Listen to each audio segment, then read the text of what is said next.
Spring exception handling, we are going to handle the exceptions in very different way. As a Spring container is providing the dependency injection feature, so exception classes are also injected through here, and most of the exception handling in Spring is happening through your convention mode, rather configuration.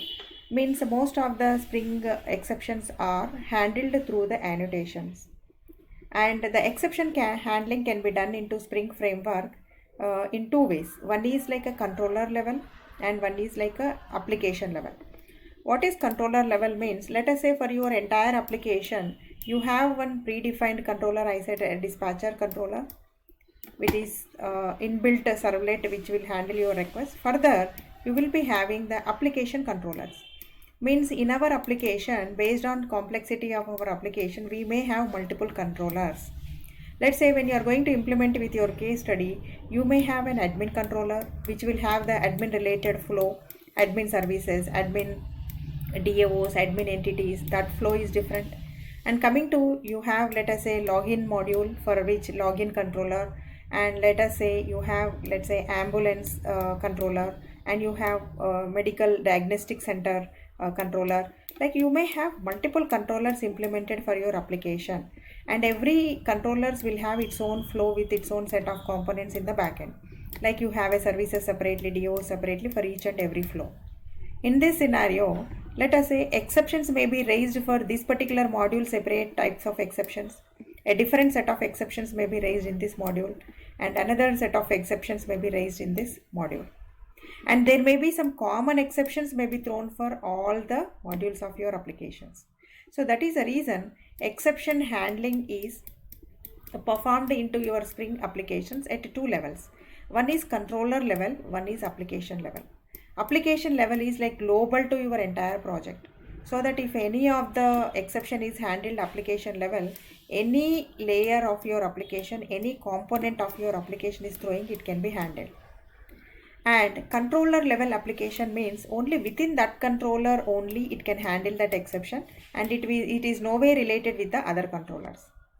So that is the two scopes of your exception handling into Spring based applications: controller level, application level. And coming to, whenever you wanted to handle an exception at a controller level, when you are configured with multiple controllers into your application, we will come across this kind of controller level applications, controller level exception handling. So in a controller level exception handling, you will be writing one method which will handle with only exceptions. Such a method needs to be annotated with the exception handler annotation, and you need to specify which is the exception it is going to throw with. Means definitely you will be configuring with some exception class, custom exception related to your application. That class name you can give. Let's say it has to configure with all types of subclasses of your exception class, then you go for a super class. And in what scenario this exception is going to be handled with, you can give a reason. Just like when you write a custom exception, how do you write your message? That is the message you can give. And in that scenario, when the exception is raised, what is the status code of your response? Means definitely when exception is raised, your server is not going to respond with a response. So that response status has to set with some code, HTTP status code, whether it is not found, whether it is not available, whether it is server down. There are various status codes are there. You need to map with the proper status code suitable for your exception. When you write the exception handler in this fashion as part of your controller, it will become a controller level exception handling. And second way of exception handling is called application level. Application level means that throughout your project you will write a separate class, okay, that is only to handle the exceptions. It is not part of your controller. You write a separate class, and in which you need to annotate with controller advice. It means you write a separate class here as called as controller advice class, okay, and this is a controller advice is going to look for all the modules and all the controllers throughout your application. If an exception is raised, it is responsible to show the error status message to the response of your application for all the modules by the all controllers. That is what is called as a controller advice. And here also you will have a response status, because for every exception it is raised, definitely you have to show a response status. And what is the exception class you are going to handle with? Have you written a custom exception? Then give the custom exception class name here. And you can properly provide with the response code and the message of your error code. That is how you can handle with the two types of exception handling. One is application level and one is the controller level. Right? So that's all about this presentation part. Coming to the application, if we can look into in our program what we are doing with application integration with the Postgres. Okay, we have a controller class called employee controller, in which we have got the methods called as only one controller. But further, if you are going to add more controllers here, okay, login controller, admin controller, or employee loan controller, you may have provided with multiple controllers based on the requirements of your project. Here is one single requirement we are working with employee CRUD operations to perform with all CRUD operations. Okay, so we have only one controller, but we would like to manage our exception handling application level. Application level means throughout the project, if I am going to add tomorrow another controller, it should respond for that as well. So that is how we are going to write our controller, instead of controller based exception handling, we are going to write with a application level exception handling. So we need to write a separate class which is just to respond for only exception handling mechanism. So that class should be annotated with the controller advice. This is mandatory. This itself will say that this is a class is going to handle with all the application related globally, all the application related, all types of exceptions. We can write multiple exception handler methods here. Maybe each method is going to responsible for particular type of a exception. You have an exception called resource not found exception. When you try to delete an employee, let's say employee ID is not exist, then it is called as resource not found exception. Let's say we are designing globally, right? So we are not saying employee not found exception. So it can be employee loan or maybe employee promotion details. Okay, and maybe employee related, any other number of entities you are going to work with as application. So globally you are designing one exception called resource not found exception. Right? So that is how you are making an exception class. As usual, like a custom exception, how do you create a class which extend exception? You write a constructor, you pass a message. But that particular exception class should be annotated with the response status. Means whenever this exception is raised, your application, when you are going to run, the response status of your server should be resource not found. So HTTP status code is not found. You can observe here where are various HTTP status codes are there which are predefined. See here, if the request is accepted successfully, the message code is accepted. Already reported, if the message is already reported. Bad gateway, if there is a network issue, you can say the status code as a bad gateway. Bad request, you are giving some wrong request to the wrong method into your server, then you can give a message called bad request. Bandwidth limit exceeded. Okay, conflict, cheated. Okay, then expectation is failed.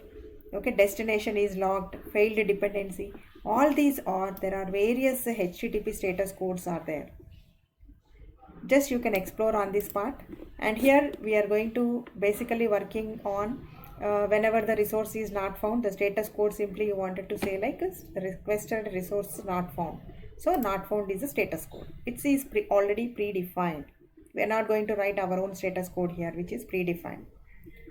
This is how you need to write a custom exception class. The annotations are new here. Rest of the thing is same like your exception handling. Now, this is the exception we have to make for our application whenever a resource is not found. We created an exception class in our controller. Like when we are loading all the employees, there is no question of checking with the resource. We are simply passing a URL. We will load all the employee details. Let me run the application. And the next is, second URL is get by employee ID. Means I wanted to load a employee for a given ID. when you are loading for a given id, it may not be always the resource is found for the given id. Suppose you are giving an id which is not present in your database. So what is the exception we would like to throw here? Called, okay, you are saying find by id employee id by given path value. When the path is existing, it is able to load your employee object. If it is not existing, okay, if employee is null because the id is not existing, you can throw the resource not found exception. You can give your own message and you can give the id which is not existing. This is the syntax for earlier syntax. Now as we are working on Java 8 features, here you can make use like or else throw, okay, use lambda expression to throw your exception. The similar logic we are going to apply for even for creating an employee. There is no question of throwing a resource not found exception, right? So next is when you are updating, again you will be checking the resource. If it found only, you are going to perform update, otherwise you have to throw an exception. Again when deleting also you have to throw the same exception. The same logic, there is no change, right? So the same type of exception we are going to throw for three requirements: update, delete, and as well as get employee id. So that is the reason just in this controller part, the role is just we are throwing an exception. We are raising a exception. And coming to throw the exception, we need an important class called controller advice. Controller advice is to throw your exceptions globally. Means even some more controllers are there. There also you wanted to throw this resource not found exception. Yes, you can make use of the same class. You don't need to configure again. Just you need to throw the exception, that's all. In the other controllers, it will take care. Globally, it will intercept for all the controllers. It will handle the exceptions. Here, we would like to handle two types of exceptions. Exception handlers means the number of exceptions you wanted to raise. Maybe for your project, you may have more than two exceptions. Let's say resource not found exception, too many request exception, okay, or any other custom exceptions are present. Write that many exception handler methods.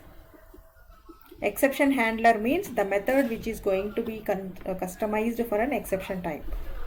So the first method what we are going to customize is for resource not found exception, right? So we are writing resource not found exception method here that has to be annotated with exception handler.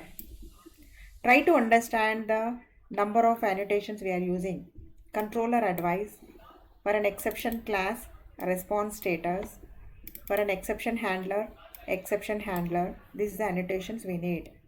And whenever you give exception handler, you need to specify what is the exception class you are going to throw. Resource not found exception. So give the exception class name. Now, whenever the resource is not found, simply instead of saying a message, we would like to display a proper way of our exceptional message. For that reason, here we are customizing a class, error details class. This is only an additional step. You may not use every time this. Simply you can return a message. Here you can make a string and you can return a message. But here what is the logic is provided is for every exception, what time it is thrown, what is the message of that exception, what is the internal details of the application error. So that is the details. You are making a simple bean class with setters getters you have. The same bean class you are making use here. Create an object, pass your current system date at which the exception is raised. And what is the message? Message is nothing but whenever this exception is raised, definitely this class is throwing a message. Means in a controller, you are giving a message here. That is the message is caught by, okay, exception object. So ex.get message. You are getting that message here. And the internal description of your request, what exactly happened in a server, why it is not capable of handling that message, that response code, okay. This is all is stored into your error details bean class. The response entity to show in the browser as a response entity whenever an exception is raised, it is going to show this error details class with the status code called not found. Means whenever you give a wrong ID which is not present, this is a message is going to be handled. Now, other than resource not found, you give some other mistake, okay. Then this is the exception handler. It's a default class, that's a super class called exception, in which we don't need to have an exception class for that, because this is a custom exception, we are writing it, but this is a predefined exception, we don't write exception class. And this is the exception is raised for any other reason in your application, any other like exception is raised, this is going to handle it. So for any other reason, the default status code, what it will say is internal server error, means it can be anything. Okay, that is how we are handling with the two types of exception globally for your application. So we are writing a controller advice, and we are writing one single custom exception. The other one is predefined, which is an exception class. To display the exceptional message in a proper way, we are using a bean called error details to show along with the timestamp and the message and the internal details of your application. And in a controller, we are raising the exception. Okay, it is going to handle. So this is called as Spring exception handling. We are practicing with the application level. Controller level, if possible, I will share you an additional example. You can look into that. Means, let us say application level you have handled with, you are going to tomorrow handle with a new controller called login controller. In a login controller, simply you wanted to write a custom exception only for that particular controller level, not for all the other remaining controllers. In that case, you will go with the controller level exception handling, right? So now we started with our application. Okay, we are running with the port number 8084. Yesterday we have just practiced with the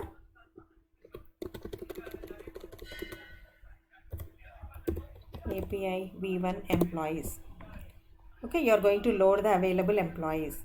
Now the available employee ID, I am giving number 6. Whenever I give 6 as it is available, it is showing. Now I give an ID which is not available. Okay, now what it will say, simply it will go to your exception handler. It will throw an exception called employee not found for this ID. Details is the URL for this URL. Okay, this is the message, and at this time we have thrown the exception. Earlier in a core applications, when we are writing with the exception handling, we used to get these exception handling messages in the console. But as it is a server-side application, exceptions also should be conveyed to the end user properly by using your response entity. So for every exceptional message, we have to properly convey what is the message, what time it is thrown, okay, what is the mistake you have done. It should be handled globally. So that is the reason this is the exception handling part we need to do in a Spring. Now let us say, other than this, let's say you are giving something else. Okay, some other mistake you are doing in your URL. Okay, now it go for the other type of an exception. This is not ID not found, right? So here message is failed to convert the type of your string to a required type of a long. It is expected long, but you have given a string, so it goes to number format exception, which is caught by your exception class, and the details is the URL it will give. Clear? This is handled by your second type of an exception handler called exception class. Any exception is caught by this, because this is a super class for all, right? So that is how we can handle with the exceptions, and properly we can display the error messages. Okay, as we have configured with the error details class properly with the date, okay, and details and the message, so it is getting in that way. Suppose if you don't write this class, simply you will be getting a message. In that scenario, okay, in your global exception handler, the return type you can make it as a simple string, only the message you can give, and here the return type you can make it as a string, so that your error response also will be displayed in the form of a string.